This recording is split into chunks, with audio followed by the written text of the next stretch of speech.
டமால் டுமில் புஷ். வணக்கம் நண்பர்களே, அனைவருக்கும் இனிய தீபாவளி நல்வாழ்த்துக்கள். தீபாவளிக்கு என்னெல்லாம் பண்ணுவீங்க? தீபாவளினா உங்களுக்கு என்ன ஞாபகம் வரும்? காலையில எந்திரிச்சு எண்ணெய் தேய்ச்சி குளிச்சு புது ஆடெல்லாம் போடுவீங்க. அப்புறம் என்ன பண்ணுவீங்க? சந்தோஷமா உங்க சொந்தக்காரங்க நண்பர்களுக்கெல்லாம் இனிப்பா பகிர்ந்து சாப்பிடுவீங்க. அப்புறம் அப்புறம் என்ன பண்ணுவீங்க? பட்டாசு கொளுத்தி சந்தோஷப்படுவீங்க. ஆனா அந்த பட்டாசு எப்படி பாதுகாப்பா வெடிக்கணும்னு தெரியுமா? இந்த கதையை பாருங்க, அப்புறமா சொல்றேன்.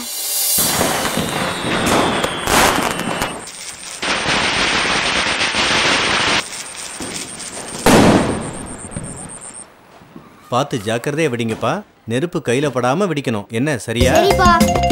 வாடா போலாம்.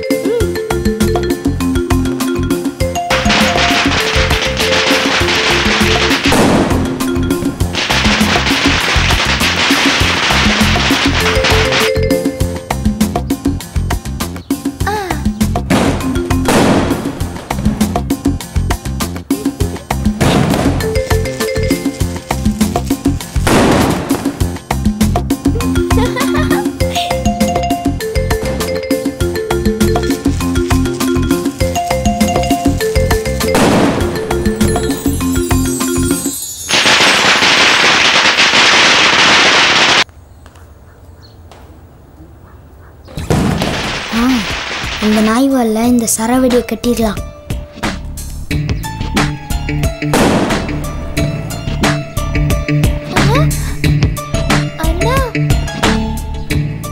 அண்ணா வேண்டாண்ணா, அது பாவம்.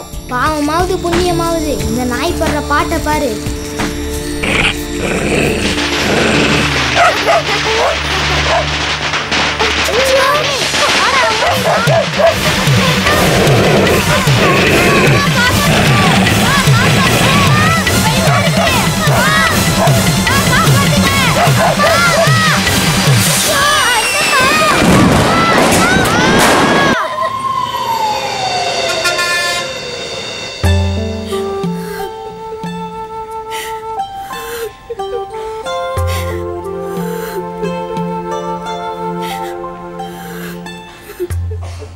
காயம் கொஞ்சம் அதிகமாக தான் இருக்கு.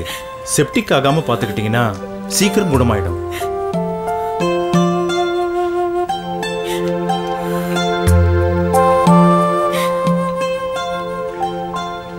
பாத்தியா கண்ணா, நீ அந்த நாயோட வாளில பட்டாசை கட்டி விட்டு அதை துன்பப்படுத்தி ரசிக்கணும்னு நினைச்ச.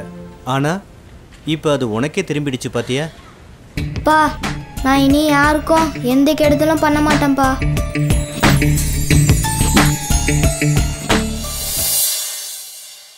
என்ன நண்பர்களே, கதையை பார்த்துட்டீங்களா?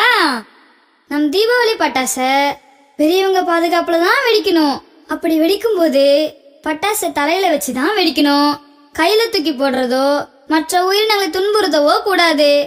இந்த தீபாவளிய சந்தோஷமாவும் பாதுகாப்பாகவும் கொண்டாடுவோம். சரியா? அனைவருக்கும் மீண்டும் இனிய தீபாவளி நல்வாழ்த்துக்கள். என்ன, பட்டாசு வெடிக்கலாமா? டமால் டுமில் புஷ்.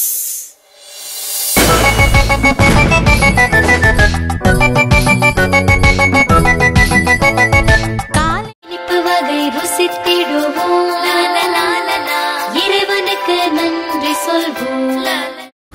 நரியும் நடுங்கி கூறியவுடனே மிருகமெல்லாம் ஓட்டம் பிடித்த